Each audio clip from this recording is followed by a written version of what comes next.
Dianggap parasit keluarga. Bab 54. Hari ini, Sofia menjalaninya dengan lebih dari bersemangat. Sofia benar-benar bersemangat sebab ia akan berkunjung ke kantor sekaligus pabrik Kalandra bekerja. Tentunya, mencoba pakaian pengantin juga alasan utama kenapa Sofia begitu sumringah. Siangnya, pulang dari rumah sakit setelah selesai tugas dan itu langsung dijemput oleh sopir orang tua Kalandra, Sofia langsung siap-siap. Sebelumnya, ia dan Daim sudah kembali mandi untuk kedua kalinya, di rumah sakit. Jadi sekarang mereka tinggal ganti pakaian.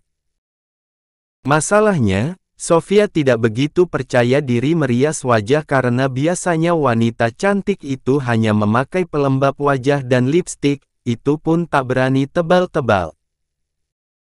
Karenanya walau malu, Sofia mau-maunya saja merengek kepada Ibu Kalsum yang awalnya membantunya memomong Daim.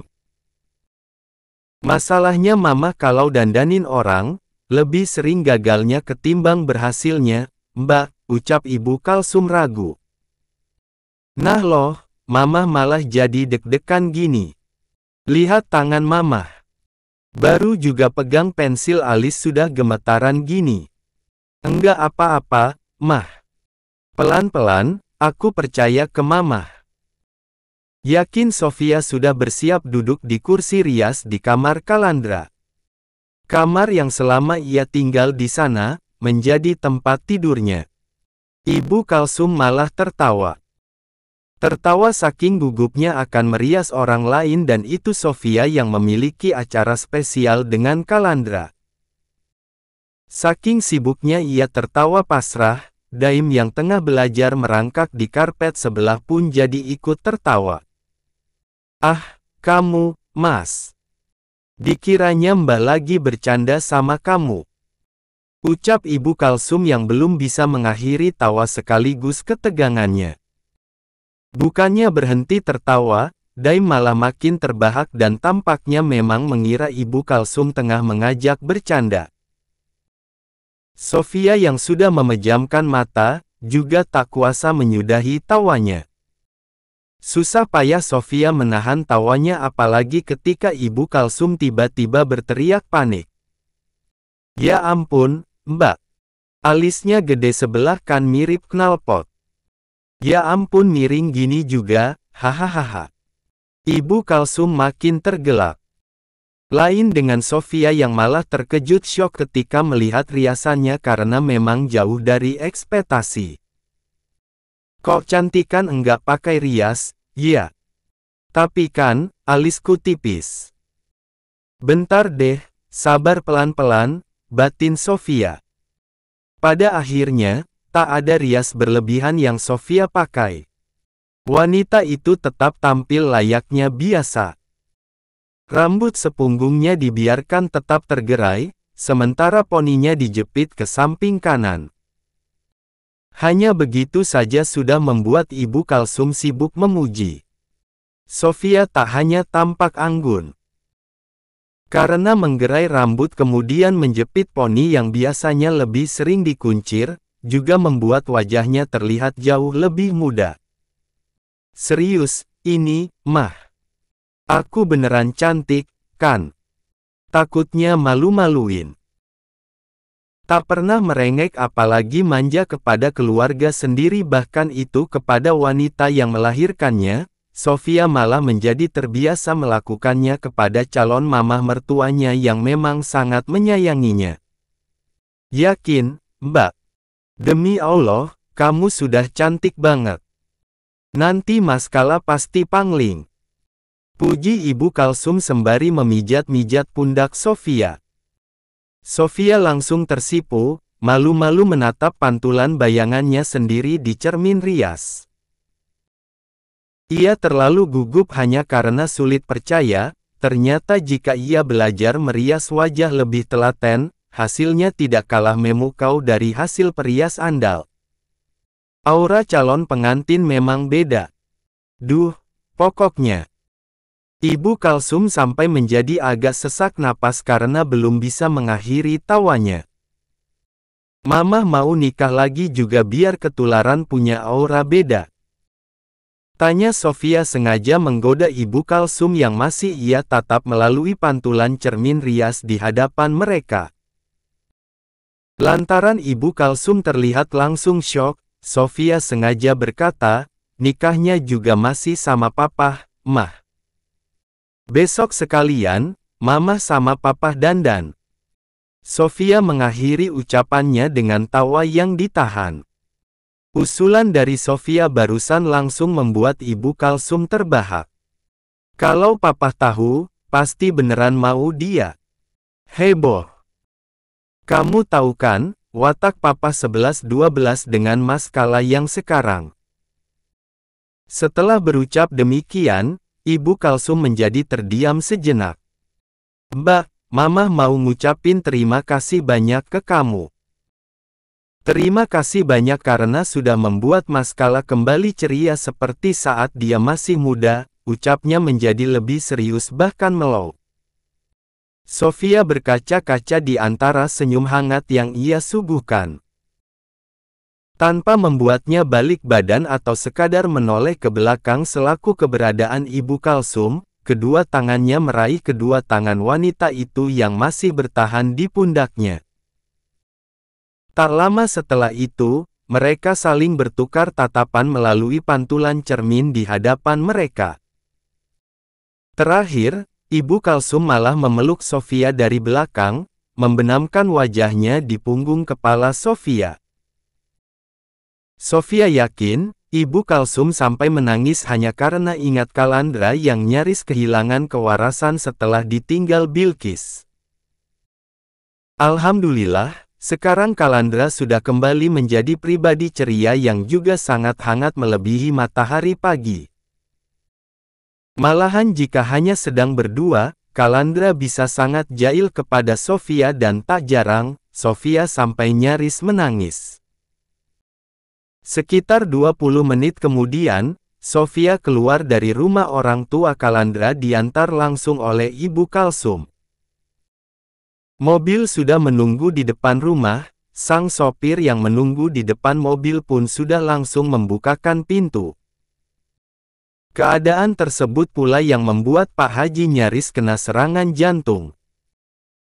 Pak Haji yang sengaja menunggu di belakang mobil orang tua Kalandra, benar-benar langsung sesak napas gara-gara terpesona dengan penampilan baru Sofia. Nah, lah. Ini kereta kencana roda manusianya mana? Langsung dikubur saja, enggak usah ada agenda dimandiin apalagi didoain wong bakal mayatnya saja enggak mikir. Keluh Ibu Kalsum membiarkan tangan kanannya disalami sekaligus dicium dengan takzim oleh Sofia yang juga langsung menahan tawa. Hati-hati, ya. Selamat bersenang-senang, ucap Ibu Kalsum yang sampai memeluk Sofia kemudian mencium kedua pipi termasuk kening. Sementara pada Daim, ia tak sampai memeluk dan hanya mencium gemas wajah bocah itu yang juga langsung tertawa kegelian. Seperginya mobil yang membawa Sofia dan Daim, Ibu Kalsum sengaja mendekati Pak Haji yang masih terduduk lemas di sebelah motor. Pria itu masih tampak linglung melepas kepergian mobil yang membawa Sofia. Ya Allah, lihat Sofia pakai dress lengan seperempat yang masih menutupi lutut saja aku sudah lemes. Apalagi kalau sampai lebih. Batin Pak Haji mulai halu bahkan berfantasi di otaknya yang sudah renta. Bah, yang di rumah kan ada dua, memangnya sudah habis? Tanya Ibu Kalsum sampai agak membungkuk demi mensejajarkan wajahnya dengan Pak Haji. Hah? Istri maksudnya? Balas Pak Haji masih terengah-engah. Kedua tangannya masih memegangi dadanya karena dari sana, jantungnya yang seolah sedang zumba, sibuk memberontak keluar. Ibu Kalsum mengangguk-angguk. Ya iya. Di rumah, Mbah sudah punya dua istri, kan? Oh, iya. Di rumah memang ada 2, tapi udah bosen lah. Pengin ganti yang baru, balas Pak Haji dengan jujurnya. Heh, Mbah saja yang sudah berumur, bosan. Apa kabar mereka? Ya Allah, amit-amit. Jauhkan keluarga hamba dari sifat begitu, ucap Ibu Kalsum memilih pergi. Si Sofia buat aku sajalah. Anakmu kan masih muda ganteng pula, pasti dia masih bisa dapat yang lebih dari Sofia. Rengek Pak Haji. Justru karena anak saya masih muda dan ganteng pula, Sofia lebih cocoknya sama dia, bukan sama Anda yang sudah tua bangka kerjaannya berburu janda. Omel Ibu Kalsum sambil menatap kesal yang bersangkutan. Tak mau mendengar ucapan lebih nyeleneh dari Pak Haji, Ibu Kalsum memilih pergi tanpa menghiraukan Pak Haji yang sampai berkata jorok. Di tempat berbeda, sekitar 30 menit kemudian, akhirnya Sofia sampai di tempat parkir pabrik sekaligus kantor bulu mata maupun rambut palsu, Kalandra Bernaung. Pabrik yang juga menjadi tempat mengais rezeki beberapa orang dari desanya. Namun berbeda dari mereka, alasan Sofia ke sana bukan untuk hal yang sama. Alasannya ke sana untuk menemui calon suaminya. Sofia akan mengantar bekal makan siang yang sengaja Kalandra tinggalkan agar ia mengantarkannya. Tentunya, akan ada hal lebih mendebarkan lainnya, selain agenda mengantar bekalnya.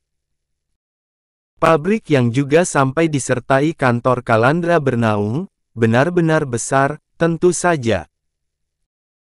Apalagi, kini merupakan kali pertama Sofia berkunjung ke tempat semacam itu walau sebelumnya, Sofia pernah bekerja di luar negeri. Satu hal yang belum Sofia ungkapkan kenapa dulu, dirinya bisa mendapat banyak uang walau ia hanya bekerja sekitar 8 tahun di luar negeri.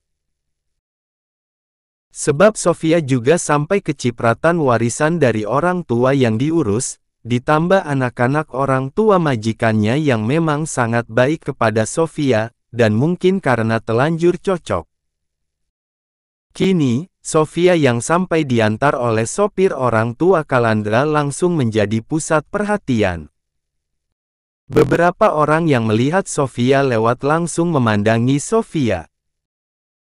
Mereka terlihat penasaran. Sofia berpikir keadaan tersebut terjadi lantaran rencana pernikahannya dan Kalandra hanya terpaut kurang dari setengah tahun, kematian Bilqis. Ditambah lagi, Sofia yang belum lama bercerai juga masih memiliki bayi. Sekarang, aku enggak mau berpikir pendek apalagi kuno. Lumrah orang termasuk aku ingin hidup lebih baik lagi. Toh, aku enggak numpang karena selama ini pun aku juga tetap kerja keras. Kalau disinggung trauma enggaknya, kok nikahnya terkesan cepat banget. Bukannya enggak trauma, apalagi pernikahanku sebelumnya lebih drama dari sinetron azab. Keputusanku mau menikah lagi memang karena aku sudah yakin sekaligus siap. Apalagi calonku pun bukan kaleng-kaleng. Mas Kala dan keluarganya merupakan orang bertanggung jawab yang juga paham segala sesuatunya. Beda dengan David yang meski sangat bertanggung jawab kepada keluarga bahkan David rela melakukan semuanya, ke anak istri dia malah melempem. Jangankan kasih sebagian yang dia punya, sisanya saja enggak karena yang dipikirkan dia hanya keluarganya. Batin Sofia sepanjang ia melangkah menuju ruang kerja Kalandra yang mengharuskannya naik lift. Bagi Sofia, orang memang berhak menilai kehidupannya, tapi mereka tidak berhak mengatur apa yang akan Sofia jalani. Apalagi Sofia sudah membuktikannya sendiri, dipaksa menjalani perjodohan dengan David, dan ia juga dilarang bercerai oleh Mamak dan keluarganya agar tidak membuat mereka malu, malah membuatnya sengsara. Sofia tak mau menjalani saran yang tak sesuai dengan yang ia rasakan lagi. Mulai detik ini, dirinya akan menjalani kata hatinya. Apalagi keputusannya bercerai dan sempat ditentang keras oleh keluarganya, nyatanya menjadi awal mula kebahagiaannya. Jadi, andai ada yang berkomentar pedas sekaligus sinis mengenai pernikahannya dengan Calandra, Sofia benar-benar tidak peduli. Namun Sofia akan membalasnya dengan bukti kebahagiaannya dengan Calandra dan keluarga kecil mereka. Bahwa perceraian yang membuat sebagian wanita di luar sana takut lantaran keyakinan mengenai hidup mereka akan menjadi makin sulit tanpa adanya suami yang menafkahi, merupakan David Pan keliru. Sebab setiap kebahagiaan seseorang ditentukan oleh orang yang menjalani, benar-benar bukan orang lain, bahkan itu orang tuanya sendiri. Kini, Sofia juga akan membuktikan, pernikahan barunya mampu membuatnya makin bahagia karena ia menjalaninya dengan orang yang tepat. Di lantai 3 ruang kerja Calandra berada, ada beberapa ruangan, tapi sang sopir mengetuk pintu berlabel direktur dan sampai ada nama Calandra di sana.